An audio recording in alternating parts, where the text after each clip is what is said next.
Comment ça va, les Khay? Bah moi je vais bien, tout va bien, Hamdoulillah. Aujourd'hui, mes chers amis, on se retrouve pour deux histoires de fantômes. Deux histoires horribles de fantômes qui viennent tout droit de Creepypasta from the Crypt, voilà, donc on est en partenariat, du coup c'est sur ce site-là que je trouve la majeure partie de mes histoires. Donc si ces histoires vous intéressent et que vous les trouvez cool, allez sur leur site, il y en a tout plein des comme ça, voilà. Donc aujourd'hui 3 histoires de fantômes, 3 histoires parfaitement fictives évidemment. Ah oui, et puis au fait, j'ai un Instagram, Stuporor du coup, hein, même mon Instagram est redevenu Stuporor, c'est dire à quel point on fait bien les choses. Donc allez vous y abonner, allez jeter un œil, faites-vous plaisir, envoyez un petit message, bonjour, est-ce que tu voudrais me sucer la bite, voilà bon. N'hésitez pas, y a pas de souci. Et donc c'est parti pour la première histoire. La mort est longtemps resté un concept abstrait pour moi. Je veux dire, plus longtemps que pour la moyenne des enfants. On a longtemps tenté de m'expliquer à l'occasion des quelques décès de proches qui ont parsemé ma jeunesse. À savoir, très peu. La première personne décédée dans mon entourage, c'était mon arrière-grand-mère. On l'appelait Yaya. Quand j'étais petit, j'allais fréquemment une semaine ou deux chez ma grand-mère, dans un petit village à la campagne, situé dans le sud de la France. Famille espagnole de Catalogne, mes cousines et cousins y étaient aussi souvent, nombreux. On se marrait, on se fâchait, on se poursuivait pour un rien dans le potager immense, on se racontait des histoires d'horreur dans le garage, lumière éteinte, et on en faisait des cauchemars pendant des mois. Mais ce qui nous foutait vraiment la trouille, c'était Yaya. C'était la vieille dame qui avait vécu toute sa vie en Catalogne. Hébergée chez mes grands-parents après la mort de son mari, car devenue incapable de s'occuper d'elle-même.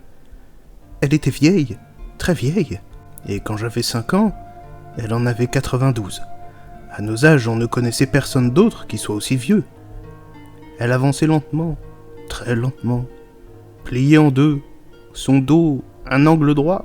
On entendait le bruit de ses pantoufles dans le couloir, toutes les 2 ou 3 secondes. Et par-dessus tout, elle était méchante. Très méchante.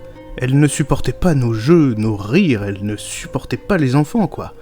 Elle ne parlait pas un mot de français, mais rouspétait tout le temps contre nous.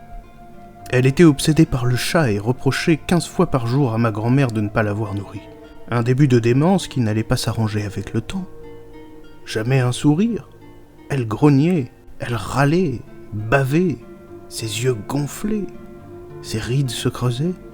Elle devenait rouge, ça nous terrifiait. Quand en courant on passait l'angle du couloir et qu'on tombait sur Yaya sans s'y attendre, ça nous faisait comme un coup de couteau dans le cœur, de la voir là, devant nous, voûtée, cheveux épais, yeux exorbités, et ces sortes d'infections étranges au visage.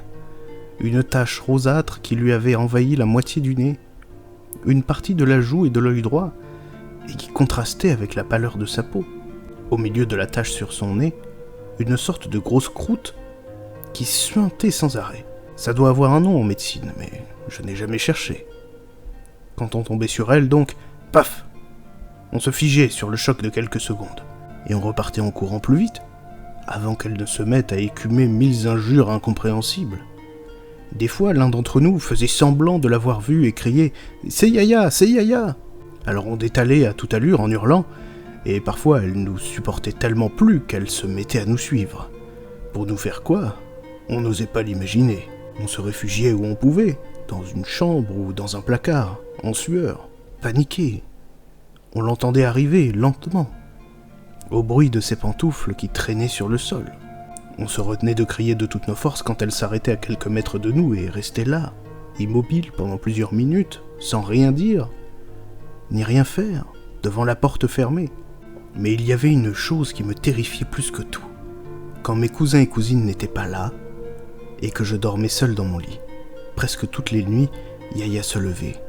Dans le silence et le noir dense de la nuit des campagnes, j'entendais le bruit de ses pantoufles qui frottaient le sol. Elle allait dans la cuisine, toujours, y faire je ne sais quoi. Et après quelques bruits de tiroirs, qu'on ouvre et ferme, elle repartait. Et je l'entendais s'approcher doucement de ma chambre. Le son de ses pas se faisait de plus en plus net à mesure qu'elle avançait. Dans ces moments, je tendais l'oreille. Des fois, je m'enfouissais la tête sous la couette, dégoulinant de sueur. Ses pas s'approchaient, ils s'approchaient.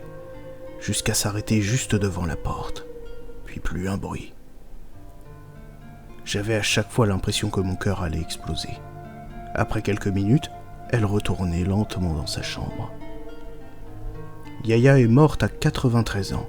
On m'a donc expliqué qu'elle était partie et qu'elle n'était plus là, qu'on ne la reverrait plus jamais, qu'elle était au cimetière, dans la tombe. C'est ce qu'on dit aux enfants quand on veut être honnête avec eux.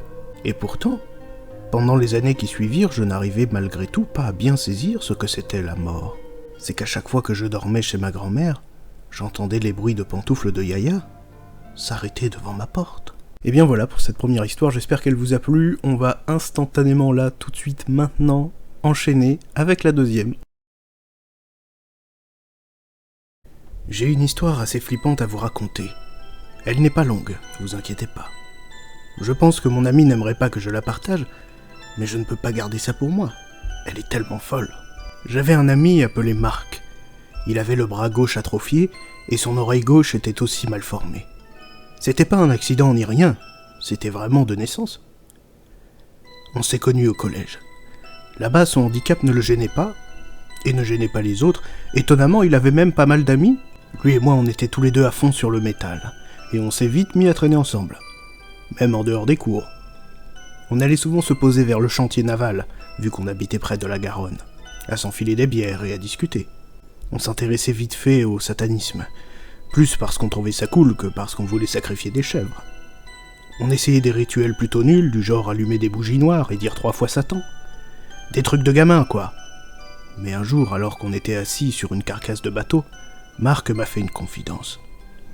Il m'a dit que depuis tout petit, il voyait des choses bizarres. Il m'a affirmé que parfois, la nuit, il entendait des pleurs de bébé. Quand il était seul chez lui, les pleurs se transformaient en cris. Il m'a même confié qu'une fois, il avait vu le bébé qui rampait en haut des escaliers. Mais quand il est arrivé en haut des marches, le nourrisson avait disparu. Je n'y croyais qu'à moitié. C'était cool, mais un peu tiré par les cheveux. Mais j'ai décidé de lui faire confiance, parce que c'était mon ami, et que j'étais vraiment curieux.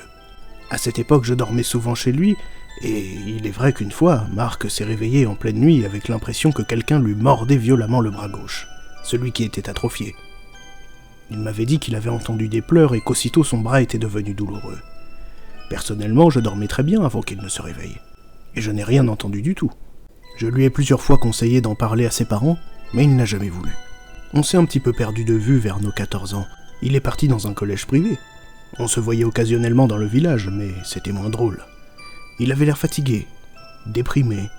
Il me disait qu'il ne dormait presque plus, que son bras et son oreille étaient douloureux, et qu'il avait l'impression qu'on les mâchait toute la journée. Après la 3e, on ne s'est plus vu du tout. Il a déménagé dans l'Est et je suis resté dans la Garonne. Mais il y a 6 mois, je suis tombé sur son profil Facebook et on a repris contact. On a 28 ans maintenant et on a pas mal parlé de nos vieux souvenirs. Il a effectué une chirurgie à l'oreille vers 23 ans. C'est bluffant, elle est complètement normale à présent. En revanche, son bras n'a pas changé d'un pouce. Je lui ai reparlé de ses douleurs au bras et à l'oreille. Je lui ai demandé si ça allait mieux. Et il m'a dit que oui. Mais il m'a appris autre chose d'assez déconcertant. Vers 22 ans, il avait fait le tour des médecins. Tous lui avaient dit que ses douleurs n'avaient aucune cause physiologique et que c'était purement somatique. Désespéré, il est allé voir un magnétiseur. D'après ce qu'on dit, ça serait assez efficace dans ce genre de cas. Le gars l'a touché, bref, il a fait ses trucs de magnétiseur. Et dès la fin de la séance, Marc n'a jamais plus eu mal nulle part. Le magnétiseur avait clos la séance en lui disant de demander la vérité à sa mère. Le pauvre a été surpris, mais il l'a fait. Il m'a dit qu'il ne savait pas vraiment quoi lui demander, quoi lui dire. Alors il lui avait simplement demandé de lui dire la vérité, qu'elle lui cachait quelque chose qu'il ignorait.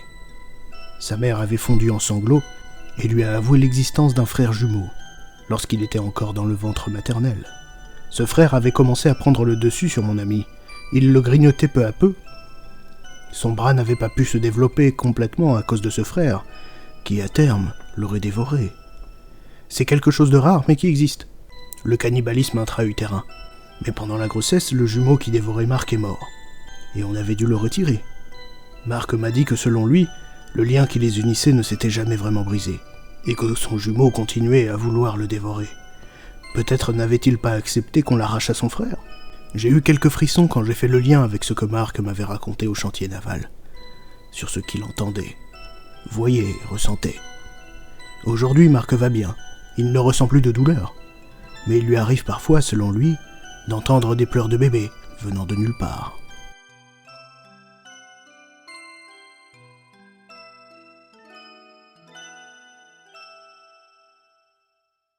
Et bien voilà, mesdames et messieurs, j'espère que cette vidéo vous a plu, j'espère que ces deux histoires vous ont plu. Si c'est le cas, abonnez-vous, likez, partagez, enfin voilà, comme d'hab, vous connaissez la chanson. Je vous souhaite donc une bonne journée, une bonne après-midi, et à bientôt.